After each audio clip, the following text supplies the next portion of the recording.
Hi guys, myself Seema Seljanan. Thanks to come to my channel Sci Basics Plus Advanced. In this video I will discuss about theory of biogenesis. बच्चों इससे पहले वाले video में हमने theory of A biogenesis देखा था, theory of spontaneous generation के नाम से भी जानते हैं।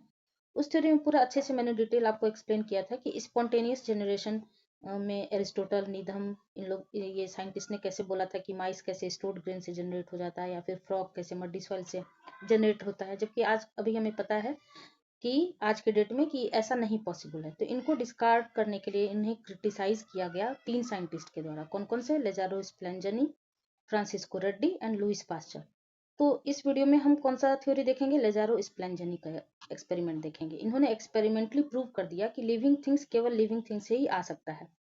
Living comes from living things, non living से पॉसिबल नहीं है। कैसे इन्होंने डिस्कार्ड किया, तो आइए देखते हैं।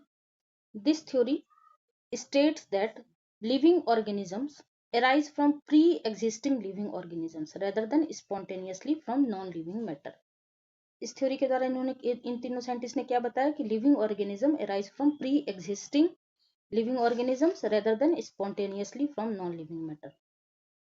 तो theory of spontaneous generation criticised और rejected by Lazzaro Spallanzani, Francesco Redi and Louis Pasteur. ठीक है।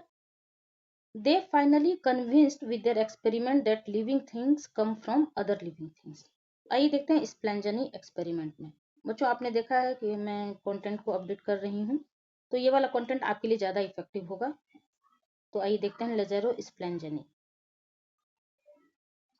स्प्लेंजनी एक्सपेरिमेंट में क्या बोला गया था? ये एक इटालियन बायोलॉजिस्ट थे। Conducted an experiment in the 18th century to challenge the idea of spontaneous generation. इन्होंने चैलेंज किया आइडिया को स्पॉन्टेनियस जनरेशन।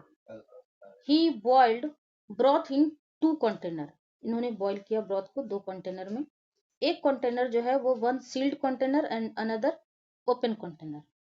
ठीक है, तो देखिए आप डायग्राम में, एक जो सील्ड कंटेनर था उसमें इन्होंने क्या किया कि एयर को भी पास नहीं होने दिया, नॉट अलाउ किया, बिल्कुल सील्ड था ये कंटेनर।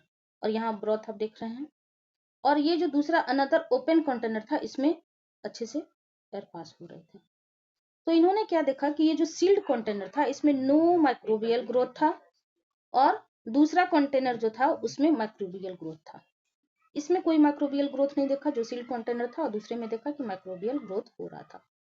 तो इन्होंने क्या एक्सप्लेन किया कि सील्ड कंटेनर और ओपन कंटेनर में क्या डिफरेंस है। No air to pass inside the container, no microbial growth. यहाँ देखिए मुझे से मैंने समझाया कोई माइक्रोबियल ग्रोथ नहीं हो रहा है, जबकि open container allow air to pass inside the container और माइक्रोबियल ग्रोथ। इन्होंने ये तो बोल दिया कि ये एयर के थ्रू कुछ ना कुछ माइक्रो ऑर्गेनिज्म आ रहा है, उस वजह से माइक्रोबियल ग्रोथ हो रहा है। लेकिन उस एयर में लिविंग थिंग प्रेजेंट है या नॉन लिविंग थिंग प्रेजेंट है, इस बात को वो एक्सप्लेन नहीं कर पाए। Spallanzani concluded that presence of micro organisms in open container was due to contamination not spontaneous generation. ये कंटामिनेशन के थ्रू हुआ है माइक्रोबियल ग्रोथ, स्पॉन्टेनियस जनरेशन के थ्रू नहीं हुआ है।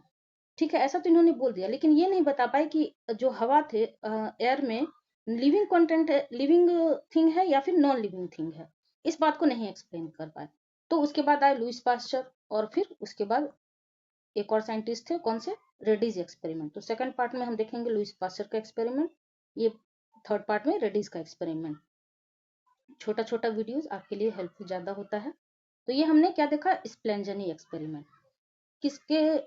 किस बात को इन्होंने डिस्प्रूव किया था? तो थ्योरी ऑफ स्पॉन्टेनियस जनरेशन को। ठीक है, तो अगर बच्चों आपको मेरा ये एक्सप्लेनेशन, ये कंटेंट पसंद आता हो तो please like, share and subscribe जरूर कर दीजिएगा, और कुछ भी सजेशन देना हो तो कमेंट सेक्शन में जरूर बताइएगा। मिलते हैं नेक्स्ट वीडियो में, तब तक के लिए थैंक यू।